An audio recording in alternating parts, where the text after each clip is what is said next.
जिल्हा शल्यचिकित्सक यांच्या दालनासमोर MIM संघटनेनं ठिय्या आंदोलन केलं। जिल्हा स्त्री रुग्णालयात रुग्णांना औषधं बाहेरून विकत आणावी लागत आहेत।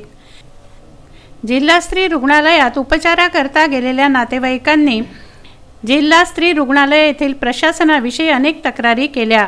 यात सर्वात महत्त्वाची म्हणजे स्त्री रुग्णालय हे शासकीय असूनही तेथील रुग्णांना डॉक्टर औषधाची चिठ्ठी लिहून देतात व ही औषधं बाहेरून आणा असं सांगतात। रात्री बेरात्री ॲडमिट केलेल्या पेशंटच्या नातेवाईकांनी जावं कुठे असा प्रश्न यावेळी निर्माण होतो। हाँ, दवाई बुलाई थे ना तुम्हारे साथ से? हाँ, इतने सारे इंजेक्शन बुलाई, सारे पंजे बुलाए और उनमें से एक भी नहीं लिया उसने।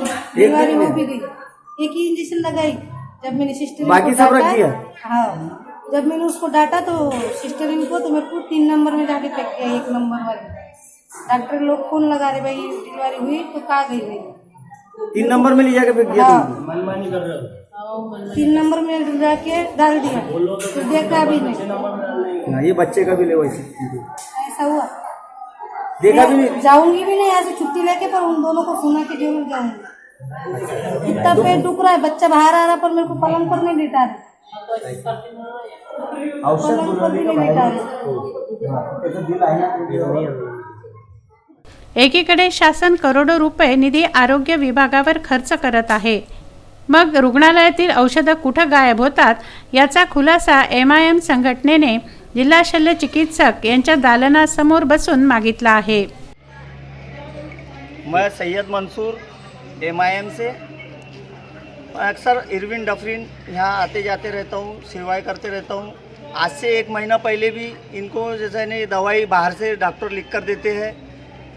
1 महीना पहले भी मैंने वहाँ के साहब लोगों से बात करी, अधिकारियों से बात किया तो उन्होंने आश्वासन दिया कि अभी हम लोग ये दवाई नहीं लिखेंगे। उसके बाद फिर से लिखना शुरू किया।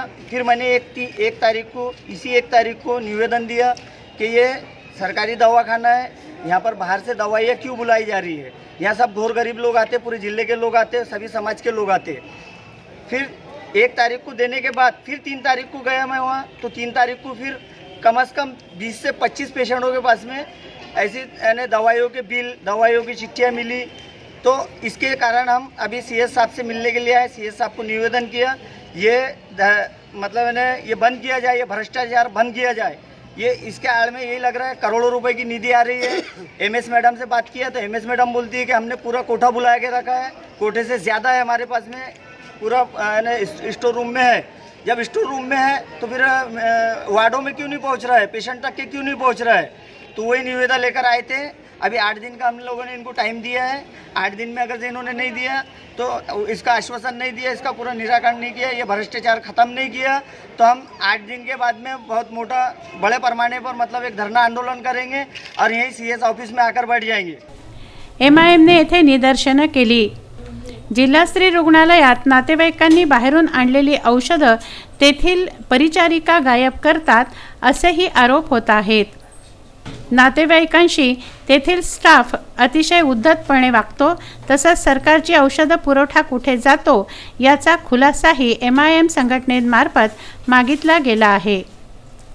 आता याची एक रितसर मी 1-2 दिवसात चौकशी करून नेमकं काय त्यात तथ्य आहे ते आपण हे करू आणि शक्यतोवर हे होणार नाही, म्हणजे बाहेरून औषध लिहून दिल्या जाणार नाही। त्याच्यामुळे त्यांना जो काही औषधाचा पुरवठा कमी असेल त्याची मागणी तो कसा मिळवता येईल यासाठी प्रयत्न, आणि सगळ्यात महत्त्वाचं म्हणजे तेथील जे कर्मचारी आहे त्यांनी रुग्णांशी एक चांगल्या तऱ्हेने वागावं अशा प्रकारचा एक त्यांना सल्ला तसा मी वेळोवेळी तिथे गेल्यावर सांगत असतो। पण आता हे त्यांना थोडं एक समजून सांगावं लागेल जेणेकरून, कारण का या रुग्णात येणारे सगळे गरीब रुग्ण आहेत, बरोबर, यांच्याकडे पैसे देतात, या जिल्हा रुग्णालय असेल किंवा जिल्हा स्त्री रुग्णालय असेल तिथे येतात, त्यांची जी काही त्यांचा मान आहे, जी इज्जत आहे ती त्यांना तेवढं मिळालंच पाहिजे हे माझं मत आहे। विदर्भ न्यूज, अमरावती।